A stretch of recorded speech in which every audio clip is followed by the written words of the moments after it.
بسم اللہ الرحمن الرحیم الحمد للہ رب العالمین والصلاۃ والسلام علی سید المرسلین و خاتم النبیین اما بعد۔ صحیح بخاری باب کتاب تقصیر الصلاۃ، نماز قصر کرنے کے ابواب۔ حدیث نمبر 1080، اردو ترجمہ۔ نماز میں قصر کرنے کا بیان اور اقامت کی حالت میں کتنی مدت تک قصر کر سکتا ہے۔ ہم سے موسیٰ بن اسماعیل نے بیان کیا، کہا کہ ہم سے ابو عوانہ وزاہر یشکری نے بیان کیا، ان سے عاصم احوال اور حسین سلمی نے، ان سے اکرمہ نے اور ان سے ابن عباس رضی اللہ عنہ نے کہ نبی کریم صلی اللہ علیہ وسلم مکے میں فتح مکے کے موقع پر 19 دن ٹھہرے اور برابر قصر کرتے رہے، اس لیے 19 دن کے سفر میں ہم بھی قصر کرتے رہتے ہیں، اور اس سے اگر زیادہ ہو جائے تو پوری نماز پڑھتے ہیں۔ حدیث نمبر 1081، اردو ترجمہ۔ ہم سے ابو معمر نے بیان کیا، انہوں نے کہا کہ ہم سے عبد الوارث نے بیان کیا، انہوں نے کہا کہ مجھ سے یحییٰ بن ابی اسحاق نے بیان کیا، انہوں نے انس بن مالک رضی اللہ عنہ کو یہ کہتے سنا کہ ہم مکے کے ارادے سے مدینے سے نکلے تو برابر نبی کریم صلی اللہ علیہ وسلم 2 رکعت پڑھتے رہے یہاں تک کہ ہم مدینے واپس آئے۔ میں نے پوچھا کہ آپ کا مکے میں کچھ دن قیام بھی رہا تھا؟ تو اس کا جواب انس رضی اللہ عنہ نے یہ دیا کہ 10 دن تک ہم وہاں ٹھہرے تھے۔ حدیث نمبر 1082، منی میں نماز قصر کرنے کا بیان۔ ہم سے مسدد بن مسہرد نے بیان کیا، کہا کہ ہم سے یحییٰ نے عبید اللہ عمری سے بیان کیا، کہا کہ مجھے نافع نے خبر دی اور انہیں عبداللہ بن مسعود رضی اللہ عنہ نے کہا کہ میں نے نبی کریم صلی اللہ علیہ وسلم، ابو بکر اور عمر رضی اللہ عنہ کے ساتھ منی میں 2 رکعت یعنی 4 رکعت والی نمازوں میں قصر پڑھی۔ عثمان رضی اللہ عنہ کے ساتھ بھی ان کے دور خلافت کے شروع میں 2 ہی رکعت پڑھی تھی، لیکن بعد میں آپ رضی اللہ عنہ نے پوری پڑھی تھی۔ حدیث نمبر 1083، اردو ترجمہ۔ ہم سے ابو الولید نے بیان کیا، کہا کہ ہم سے شعبہ نے بیان کیا کہ ہمیں ابو اسحاق نے خبر دی، انہوں نے حارثہ سے سنا اور انہوں نے وہب رضی اللہ عنہ سے کہ آپ نے فرمایا نبی کریم صلی اللہ علیہ وسلم نے منی میں امن کی حالت میں ہمیں 2 رکعت نماز پڑھائی تھی۔ حدیث نمبر 1084، ہم سے قنیبہ نے بیان کیا، انہوں نے کہا کہ ہم سے عبد الواحد بن زیاد نے بیان کیا، ان سے اعمش نے، انہوں نے کہا کہ ہم سے ابراہیم نخعی نے بیان کیا، انہوں نے کہا کہ میں نے عبد الرحمن بن یزید سے سنا، وہ کہتے تھے کہ ہمیں عثمان بن عفان رضی اللہ عنہ نے منی میں 4 رکعت نماز پڑھائی تھی، لیکن جب اس کا ذکر عبداللہ بن مسعود رضی اللہ عنہ سے کیا گیا تو انہوں نے کہا کہ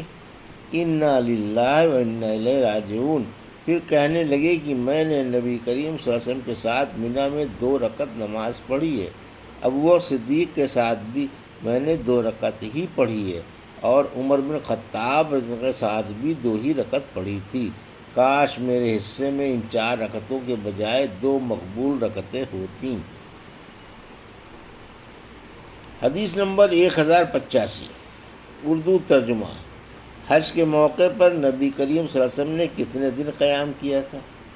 ہم سے موسیٰ بن اسماعیل نے بیان کیا، کہا کہ ہم سے وحیب نے بیان کیا، کہا کہ ہم سے ایوب نے بیان کیا، ان سے ابو العالیہ نے عاریہ برا نے، ان سے ابن عباس رضی اللہ عنہ نے کہ نبی کریم صلی اللہ علیہ وسلم صحابہ کو ساتھ لے کر تلبیہ کہتے ہوئے ذی الحج کی 4 تاریخ کو مکے میں تشریف لائے۔ پھر آپ صلی اللہ علیہ وسلم نے فرمایا جن کے پاس ہدی نہیں ہے وہ بجائے حج کے عمرے کی نیت کر لیں اور عمرے سے فارغ ہو کر حلال ہو جائیں، پھر حج کا احرام باندھیں۔ اس حدیث کی مطابقت عطا نے جابر سے کی ہے۔ نماز کتنی مسافت میں قصر کرنی چاہیے؟ نبی کریم صلی اللہ علیہ وسلم نے ایک دن اور ایک رات کی مسافت کو بھی سفر کہا ہے، اور عبداللہ ابن عمر اور عبداللہ بن عباس رضی اللہ عنہ نے 4 برد یعنی تقریباً 48 میل کی مسافت پر قصر کرتے اور روزہ بھی افطار کرتے تھے۔ 4 برد میں 16 فرسخ ہوتے ہیں اور ایک فرسخ میں 3 میل۔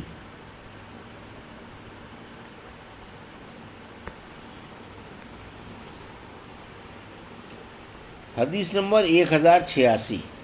اردو ترجمہ۔ ہم سے اسحاق بن راہویہ نے بیان کیا،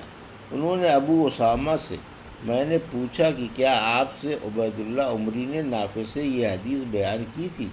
کہ ان سے عبداللہ بن عمر رضی اللہ عنہ نے نبی کریم صلی اللہ علیہ وسلم کا یہ فرمان نقل کیا تھا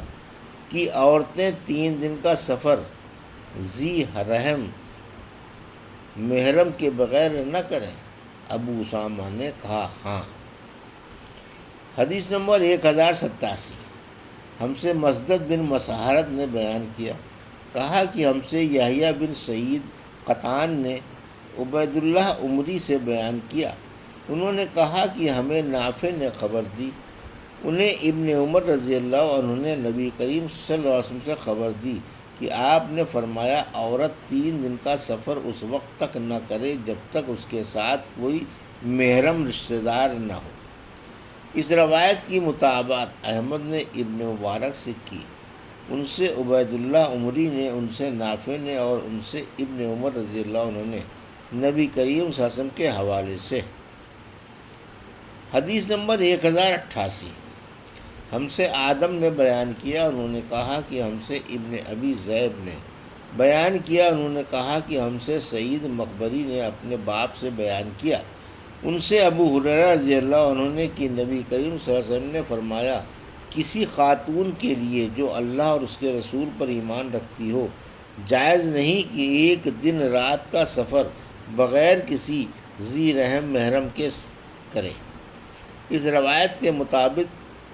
مطابقت یحییٰ بن ابی کثیر، سہیل اور مالک نے مقبری سے کی، وہ اس روایت کو سیدنا ابو ہریرہ رضی اللہ عنہ سے بیان کرتے تھے۔ حدیث نمبر 1089، اردو ترجمہ۔ جب آدمی سفر کی نیت سے اپنی بستی سے نکل جائے تو قصر کرے،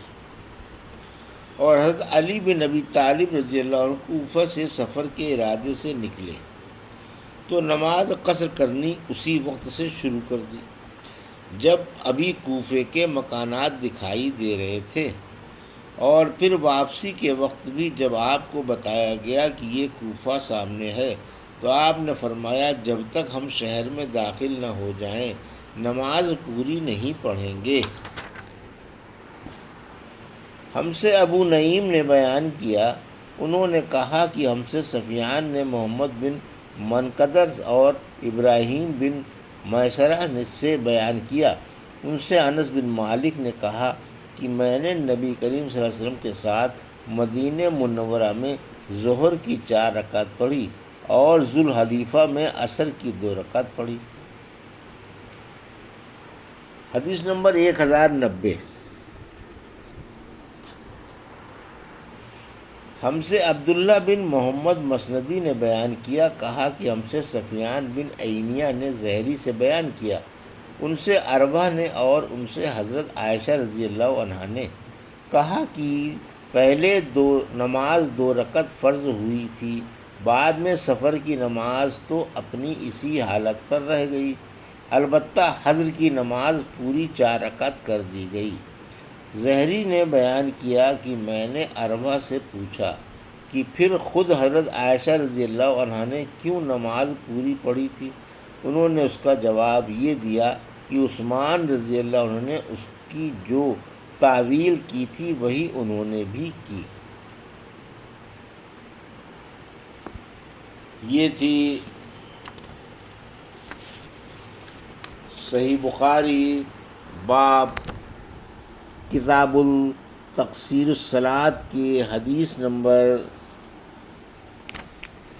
1080 سے 1090 کا اردو ترجمہ جو ابھی آپ نے سماعت فرمایا۔ اللہ سے دعا ہے کہ اللہ ہمیں ان حدیثوں کی صحیح سمجھ عطا فرما اور ان پر عمل کرنے کی توفیق عطا فرما، آمین یا رب العالمین۔